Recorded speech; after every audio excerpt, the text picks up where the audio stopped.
ईशान पुष्पा का इकलौता बेटा था और उसने ईशान की शादी बड़ी खुशी से की थी। लेकिन जब शादी के बाद संतान नहीं हुई तो रिश्तेदार कहने लगे, तुम्हारी नस्ल यहीं ख़त्म हो जाएगी।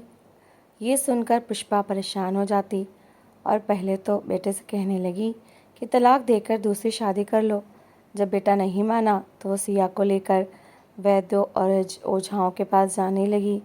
जब ईशान को पता चला तो उसने अपनी माँ को डांटा, लेकिन इसके बाद पुष्पा गुपचुप तरीके से सिया के खाने में दवाइयाँ मिलाने लगी, जिसकी वजह से एक दिन अचानक सिया की तबीयत ख़राब हुई और उसे अस्पताल ले जाया गया। वहाँ डॉक्टर की बात सुनकर ईशान के होश उड़ गए, क्योंकि ये आप क्या कह रही हैं माँ, मैं ऐसा कभी नहीं कर सकता और आप भी ऐसा कुछ नहीं करेंगी। ईशान ने अपनी माँ की बात सुनते ही फ़ौरन उन्हें सावधान किया और इस काम से दूर रहने के लिए सख्ती से मना किया। उसके स्वर में वो कठोरता और गंभीरता थी जो उसने पहले कभी अपनी माँ के सामने जाहिर नहीं की थी।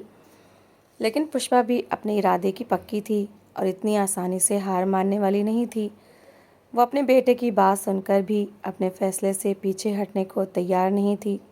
कहने लगी, बेटा तुम जितना मर्जी मुझे मना कर लो, लेकिन मैं तो ये सब करके ही रहूँगी। अगर तुम मेरी बात नहीं मानोगे तो मुझे कुछ ना कुछ तो करना ही होगा, क्योंकि मैं ये सब और बर्दाश्त नहीं कर सकती। ईशान ने उनकी एक ना सुनी और सख्ती से कह दिया कि आपको मेरे और मेरी पत्नी सिया के बीच में दखल देने की कोई ज़रूरत नहीं है। सिया आपकी सेवा करती है, आपका ख्याल रखती है, घर को अच्छे तरीके से संभाले हुए है, हर आने जाने वाले का सम्मान करती है। वो मेरा भी बहुत ध्यान रखती है और पत्नी का धर्म निभाने में कोई कसर नहीं छोड़ती। आपके लिए यही काफ़ी होना चाहिए कि वो बहू होने के साथ साथ एक अच्छी पत्नी के सारे कर्तव्य पूरे कर रही है। और जो बात इंसान के हाथ में ही नहीं होती, उसके लिए हम क्या कर सकते हैं। इसलिए आप आगे से मुझसे ये बात कभी नहीं करेंगी। ईशान के स्वर में की कठोरता देखकर पुष्पा कुछ समय के लिए शांत हो गई थी, लेकिन उनके दिल में उठने वाली ज़िद अभी भी जिंदा थी। उन्होंने ऊपर से तो खामोशी अपना ली थी, लेकिन अंदर ही अंदर वो कुछ और ही तय कर चुकी थी। असल में ईशान पुष्पा का इकलौता बेटा था। पुष्पा ने उसे बड़ी ममता और मेहनत से पाला था, उसकी हर इच्छा पूरी की थी, उसे उच्च शिक्षा दिलाई थी और जीवन की हर सुविधा देने की कोशिश की थी। ईशान के बाद पुष्पा की कोई और संतान नहीं हुई थी, जिसकी वजह से उसकी सारी उम्मीदें और सपने उसी एक बेटे के आसपास घूमते थे। वो ईशान को अपने जीवन का सहारा समझती थी और उसकी खुशी में अपनी खुशी ढूंढती थी। इसलिए जब ईशान की शादी का समय आया तो पुष्पा ने बहुत खुशी से उसका रिश्ता सिया के साथ तय किया था। उसने बड़ी धूमधाम से अपने बेटे की शादी की थी और हर रस्म को पूरे उत्साह के साथ निभाया था। जब सिया घर आई तो पुष्पा की खुशियों का ठिकाना न रहा। उसे ऐसा महसूस होता था जैसे उसके घर में साक्षात लक्ष्मी आ गई हो। सिया भी एक समझदार और नेक दिल लड़की थी। वो पुष्पा की बहुत सेवा करती थी और उनका दिल जीतने की हर संभव कोशिश करती थी। वो घर के सारे काम बड़ी जिम्मेदारी से संभालती थी और हर एक का ख्याल रखती थी। ईशान भी अपनी पत्नी से बहुत खुश था और अक्सर उसकी तारीफ करता रहता था। ये सब देखकर पुष्पा भगवान का धन्यवाद करती थी और सोचती थी कि उसने अपने बेटे के लिए बेहतरीन चुनाव किया है। कुछ समय तक सब कुछ बहुत अच्छा चलता रहा और घर में खुशियों का राज था, लेकिन वक्त के साथ साथ हालात ने एक नया मोड़ लेना शुरू कर दिया। जब भी कोई रिश्तेदार या मेहमान घर आता तो वो एक ही सवाल करता कि खुशखबरी कब सुनने को मिलेगी। शुरू में तो पुष्पा ने इस बात को ज़्यादा महत्व नहीं दिया था, लेकिन धीरे धीरे ये सवाल उसके दिल में जगह बनाने लगा था। हर बार यही सवाल सुनकर उसके दिल में एक टीस सी उठती थी। उसे महसूस होने लगा था कि उसकी खुशियों में कोई कमी रह गई है। उसने दबे शब्दों में एक दिन सिया से इस बारे में बात की थी। सिया ने बहुत आदर से जवाब दिया था कि माँ जी, हम भी ईश्वर की कृपा का इंतज़ार कर रहे हैं और प्रार्थना करते हैं कि भगवान हमें जल्द खुशखबरी दे। सिया की बात सुनकर पुष्पा उस समय तो मान गई थी और उसने सोचा था कि जब भगवान चाहेंगे सब ठीक हो जाएगा। लेकिन समय बीतता गया और इंतज़ार लंबा होता गया। हर आने वाला मेहमान वही सवाल दोहराता और हर बार पुष्पा के दिल पर एक नया बोझ डाल जाता। पड़ोस की औरतें भी मौका मिलते ही यही बात छेड़ देती थीं। कोई सलाह देता तो कोई ताना मारता। पुष्पा बाहर से तो खामोश रहती थी, मगर अंदर ही अंदर वो इन बातों से टूटने लगी थी। उसे लगने लगा था कि शायद वाकई कोई कमी है जो पूरी नहीं हो रही। देखते ही देखते ईशान और सिया की शादी को 3 साल बीत गए थे। इस बीच पुष्पा ने पूजा पाठ और मन्नतों में कोई कमी नहीं छोड़ी थी। वो हर समय भगवान से संतान के लिए प्रार्थना करती रहती थी। उसने सिया को अच्छा खिलाने पिलाने का भी ख़ास ख्याल रखा था ताकि उसकी सेहत अच्छी रहे। वो उसे अलग अलग डॉक्टरों के पास भी लेकर गई थी ताकि किसी कमी का पता चल सके, लेकिन हर डॉक्टर यही कहता था कि सिया में कोई समस्या नहीं है और सब ठीक है।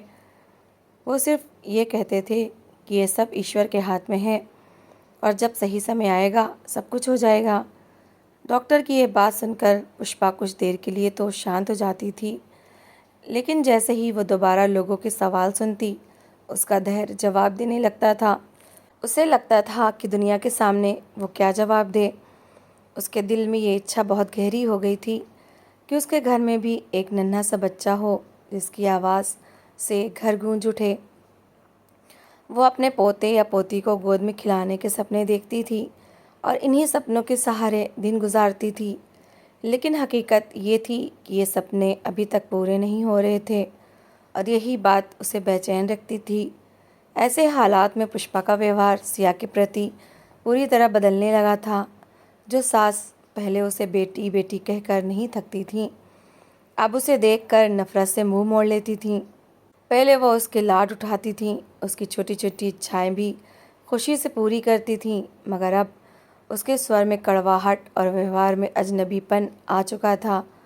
उसने सिया से ज़रूरत के बिना बात करना भी छोड़ दिया था। सिया ये सब देखकर अंदर ही अंदर टूटने लगी थी। उसे सच में बहुत दुख होता था और वो समझ नहीं पा रही थी कि आखिर वो ऐसा क्या करे कि माँ जी दोबारा पहले जैसी हो जाएं। वो हर संभव कोशिश करती थी कि पुष्पा को खुश रखे, लेकिन हर कोशिश बेकार साबित हो रही थी। दूसरी तरफ पुष्पा ने ईशान को भी राज़ी करने की कोशिश की थी कि वो सिया को छोड़कर दूसरी शादी कर ले। उसने कभी प्यार से समझाया तो कभी भावनात्मक दबाव डाला और कभी उसे डराया धमकाया, मगर ईशान अपने फैसले पर अडिग रहा। उसने साफ कह दिया था कि माँ, अगर मेरे भाग्य में संतान है तो वो मुझे सिया से ही मिलेगी, और अगर नहीं है तो मैं दूसरी क्या 4 शादियाँ भी कर लूँ, तब भी मुझे संतान का सुख नहीं मिलेगा। ईशान की ये बात सुनकर पुष्पा घबरा जाती थी और फ़ौरन उसके मुंह पर हाथ रख कर कहती थी, बेटा, ऐसी बातें ज़ुबान से नहीं निकालते, शुभ शुभ बोला करो। तब ईशान मुस्कुरा देता था और प्यार से कहता था कि माँ, अगर आपको मेरी खुशी प्यारी है तो सिया को पहले की तरह सम्मान देना शुरू कर दीजिए, क्योंकि वही मेरी पत्नी है, और अगर मुझे संतान का सुख मिला तो वही मेरे बच्चे की माँ भी होगी। ईशान की ये बात सुनकर पुष्पा चुप हो जाती थी, मगर उसके दिल का बोझ कम नहीं होता था। एक दिन पुष्पा अपने कमरे में बैठी हुई थी और किसी गहरी सोच में डूबी हुई थी। तभी सिया उसके लिए आयुर्वेदिक तेल और जड़ी बूटियाँ लेकर आई। उसने इसमें कई प्राकृतिक चीज़ें मिलाई थीं ताकि माँ जी के बाल मजबूत हो जाएं, क्योंकि वो काफ़ी दिनों से देख रही थी कि माँ जी के बाल बहुत ज़्यादा झड़ रहे थे। वो प्यार से बोली, माँ जी, आपके बाल बहुत ज़्यादा झड़ रहे हैं। मैंने एक मिश्रण तैयार किया है, इससे आपके बालों का झड़ना रुक जाएगा और वो पहले की तरह घने हो जाएंगे। लाइए, मैं आपके सिर पर लगा दूँ। मगर पुष्पा ने उसकी बात सुनकर नफ़रत से मुंह मोड़ लिया, जैसे उसकी बात की कोई अहमियत ही ना हो। ये देखकर सिया की आंखों में आंसू आ गए, क्योंकि वो पुष्पा की ये बेरुखी बर्दाश्त नहीं कर पा रही थी। उसने खामोशी से तेल का कटोरा एक तरफ रखा और धीरे से पुष्पा के चरणों में बैठ गई। उसकी आवाज़ भर्रा गई थी जब वो बोली, माँ जी, मैं ऐसा क्या करूँ कि आप मुझसे खुश हो जाएं? आप मुझसे कितनी ममता रखती थी, मेरा कितना ख्याल रखती थी। मैं अगर आपके लिए ज़रा सा भी कुछ करती थी तो आप खुशी से झूम उठती थीं और सबको बताती फिरती थीं कि मेरी बहू कितनी अच्छी है। बल्कि आप तो मुझे अपनी बेटी से भी बढ़कर मानती थीं। लेकिन अब आपका व्यवहार बदल गया है तो मुझे बहुत तकलीफ़ होती है। मेरे दिल की खुशी जैसे ख़त्म हो गई है और मैं अंदर ही अंदर घुटती जा रही हूँ। कृपया मुझे बताएं कि मैं क्या करूँ ताकि आप पहले की तरह हो जाएं। सिया की ये बातें सुनकर पुष्पा ने उसे एक पल के लिए ध्यान से देखा। उसकी आंखों में एक अजीब सी कश्मकश थी। वो जानती थी कि उसका बेटा दूसरी शादी के लिए कभी तैयार नहीं होगा और ना ही वो सिया को छोड़ेगा। इसीलिए उसने अपना तरीका बदल लिया था और अब वो सिया को अलग अलग वैद्यों के पास ले जाकर उसका इलाज करवाना चाहती थी ताकि किसी न किसी तरह उसके यहाँ संतान हो जाए। वो उसे तरह तरह की दवाइयाँ देना चाहती थी ताकि उसकी गोद भर सके और उसके दिल की ये टीस ख़त्म हो जाए। पुष्पा ने धीरे से कहा कि अगर तुम चाहती हो कि मैं पहले की तरह हो जाऊं, तो तुम्हें मेरी बात माननी होगी। तुम मेरे साथ एक वैद्य जी के पास चलो। मुझे हमारी पड़ोसन ने बताया है कि उनका इलाज बहुत प्रभावी है और जो भी औरत उनसे इलाज करवाती है उसके यहाँ संतान ज़रूर होती है। पुष्पा की ये बात सुनकर सिया ने आशा भरी नज़रों से उनकी तरफ देखा। उसके चेहरे पर एक हल्की सी चमक आ गई, जैसे उसे अंधेरे में कोई आशा की किरण नज़र आ गई हो। वो फ़ौरन बोली, माँ जी, मैं तो खुद चाहती हूँ कि मेरे यहाँ संतान हो। अगर इससे आप खुश हो जाएंगी तो मैं ज़रूर आपके साथ चलूँगी। मैं ईशान को बताकर आती हूँ।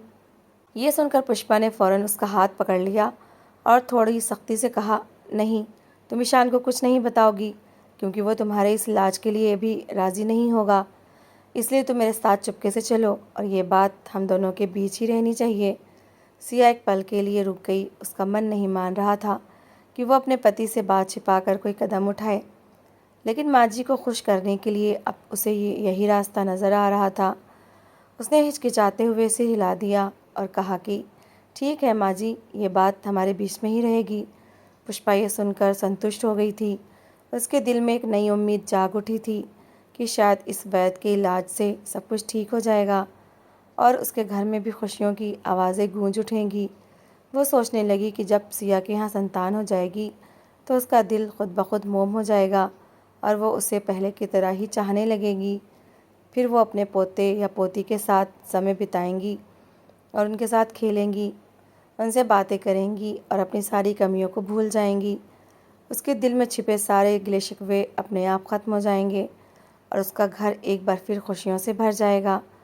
उस दिन के बाद तो जैसे एक सिलसिला ही शुरू हो गया था। पुष्पा सिया को अलग अलग वैद्यों और डॉक्टरों के पास ले जाने लगी और उसे तरह तरह की दवाइयाँ खिलाने लगी। सिया भी माँ बनने की उम्मीद में खामोशी से सब कुछ बर्दाश्त कर रही थी और बिना कुछ कहे वो सारी दवाइयाँ खा लेती थी। हालांकि कुछ ही दिनों में उसकी तबीयत ख़राब रहने लगी थी। कभी उसे मतली महसूस होती और कभी शरीर में अजीब सी कमज़ोरी छा जाती। उसने एक दो बार हिम्मत करके पुष्पा से इस बारे में बात भी की थी, लेकिन पुष्पा हर बार यही कह देती थी कि तुम्हारे शरीर में बदलाव आ रहे हैं, इसलिए ऐसा हो रहा है। शायद तुम्हारे माँ बनने की संभावना बढ़ रही है और ये सब उसी के संकेत हैं। पुष्पा की बातें सुनकर सिया खुद को तसल्ली दे लेती थी और दोबारा उन्हीं दवाइयों को खाना शुरू कर देती थी। उसे लगता था कि शायद वाकई ये सब कुछ किसी खुशखबरी की शुरुआत हो और इसी उम्मीद पर वो खुद को संभाले रखती थी। दिन बीतते जा रहे थे और दवाइयों का यह सिलसिला भी लगातार चल रहा था।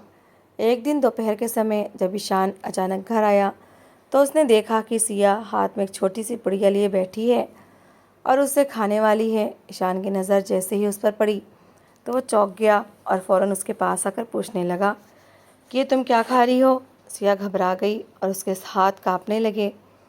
वो कुछ कहने ही वाली थी कि इतने में पुष्पा भी कमरे में आ गई। ईशान ने कठोर स्वर में दोबारा सवाल किया तो पुष्पा ने बात संभालते हुए सारी सच्चाई बता दी कि वो उसे वैद्य जी की दी हुई दवाइयाँ दे रही है ताकि उसके यहाँ संतान हो सके। ये सुनकर ईशान का चेहरा गुस्से से लाल हो गया।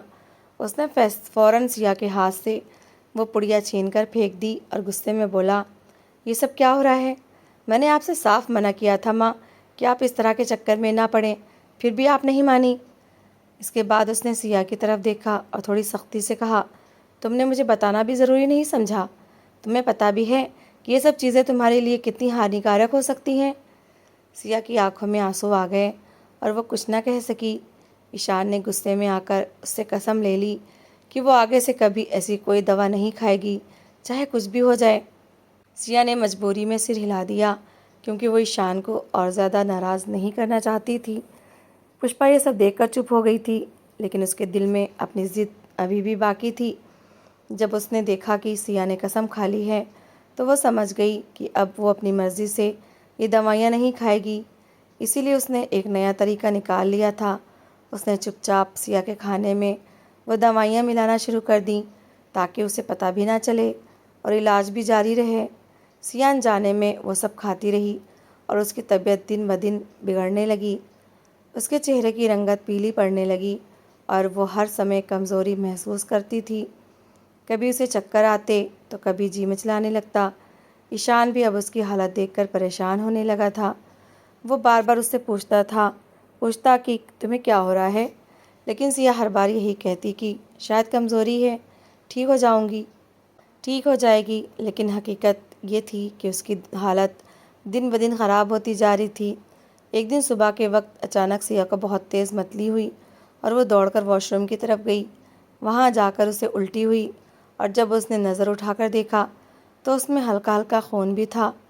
ये देखकर उसके होश उड़ गए और वो कांपती हुई बाहर आई। ईशान ने जब उसे इस हालत में देखा तो फ़ौरन उसके पास आया और परेशानी से पूछने लगा कि क्या हुआ है। सिया ने कमज़ोर आवाज़ में सब कुछ बताया तो ईशान के दिल में डर बैठ गया। उसने एक पल भी बर्बाद किए बिना उसे फ़ौरन अस्पताल ले जाने का फ़ैसला किया। वो जल्दी से उसे गाड़ी में बिठाकर अस्पताल ले गया। रास्ते भर उसके दिल में अजीब अजीब आशंकाएं आती रहीं और वो भगवान से प्रार्थना करता रहा कि सब कुछ ठीक हो। अस्पताल पहुंचकर डॉक्टर को दिखाया। डॉक्टर ने सिया की पूरी जांच की और कुछ टेस्ट करवाने को कहा। ईशान बेचैनी से बाहर बैठा रिपोर्ट का इंतज़ार करता रहा। हर गुज़रता पल उसके लिए बहुत भारी था। उसके मन में बार बार यही ख्याल आ रहा था कि कहीं उसने लापरवाही तो नहीं की और कहीं सिया की हालत उसकी वजह से तो ख़राब नहीं हुई। कुछ देर बाद डॉक्टर ने उसे अपने कैबिन में बुलाया। ईशान तेज़ी से अंदर गया और बेचैनी से डॉक्टर के चेहरे की तरफ देखने लगा। डॉक्टर ने गंभीरता से उसकी तरफ देखा और फिर रिपोर्ट उसके सामने रखते हुए कहा, आपकी पत्नी की हालत ठीक नहीं है। उनके शरीर में ऐसी चीज़ें जा रही हैं जो उनकी सेहत को गंभीर नुकसान पहुंचा रही हैं। उन्हें लीवर की गंभीर समस्या हो गई है और पीलिया, हेपेटाइटिस बी और सी के लक्षण भी हैं। ये सुनकर ईशान की धड़कन तेज़ हो गई। उसे फ़ौरन वो पुड़िया याद आई जो उसने सिया के हाथ में देखी थी और वो सब बातें जो माँ ने उसे बताई थीं। उसने सिया का अच्छे तरीके से इलाज करवाया और दवाइयाँ लेने के बाद घर आ गया। घर आने के बाद उसने अपनी माँ को सारी बात बताई तो पुष्पा ये सुनकर सन रह गई और अपने सीने पर हाथ रख लिया। वो ऐसा बिल्कुल नहीं चाहती थी कि सिया बीमार हो जाए। उसने फ़ौरन सिया के सामने हाथ जोड़ दिए और कहने लगी, मुझसे बहुत बड़ी गलती हो गई है सिया, मुझे माफ़ कर दो। मैंने तुम्हें बेटी बनाया लेकिन तुम्हें बेटी की तरह प्यार न दे सकी। सिया ने फ़ौरन उनके दोनों हाथ पकड़ लिए। कमज़ोरी की वजह से वो ख़ुद भी निढाल हो रही थी, मगर फिर भी उसने हिम्मत करके कहा, माँ जी, आपकी कोई गलती नहीं है। शायद मुझ में ही कोई कमी है जिसकी वजह से मैं माँ नहीं बन पा रही। उसकी बात सुनकर ईशान ने फ़ौरन उसे डांटा और कहा, तुम ऐसी अज्ञानता वाली बातें मत करो। तुम दोनों मुझे बहुत प्रिय हो। अगर तुम दोनों एक दूसरे के साथ प्यार से रहोगी तो मुझे शांति मिलेगी। ये सुनकर सिया और पुष्पा एक दूसरे की तरफ देखने लगीं और हल्का सा मुस्कुरा दी और कहने लगीं, अब आपको हमसे कोई शिकायत नहीं होगी। उस दिन के बाद जब भी कोई सिया के माँ बनने के बारे में पूछता तो पुष्पा खुद आगे बढ़कर उसे सही तरीके से जवाब देती और कहती, जाकर अपने घरों को संभालो, मेरे घर के मामलों में हस्तक्षेप ना करो। भगवान के यहाँ देर है, अंधेर नहीं। सिया जब पुष्पा को अपने बचाव में बोलते हुए देखती तो खामोशी से मुस्कुरा देती। उसके यहाँ अभी तक संतान नहीं हुई थी, लेकिन उसे ईश्वर पर पूरा भरोसा था कि वो जल्द ही उस पर अपनी कृपा करेगा। फिलहाल वो इसी बात पर खुश थी कि पुष्पा को अपनी गलती का एहसास हो गया था और अब उसे अपने घर में शांति मिली थी, क्योंकि वो जानती थी कि समाज में माँ न बन पाने वाली महिलाओं का जीवन अक्सर बहुत कठिन हो जाता है। तो दोस्तों, इस कहानी को लेकर आपकी क्या राय है? कमेंट बॉक्स में ज़रूर बताएं। और अगर आपको हमारी आज की कहानी अच्छी लगी हो तो प्लीज़ इसे लाइक ज़रूर करें। अगर आपने अभी तक हमारे चैनल को सब्सक्राइब नहीं किया तो ज़रूर कर लीजिए। तो मिलते हैं ऐसी ही एक और मोटिवेशनल कहानी के साथ। Thanks for watching.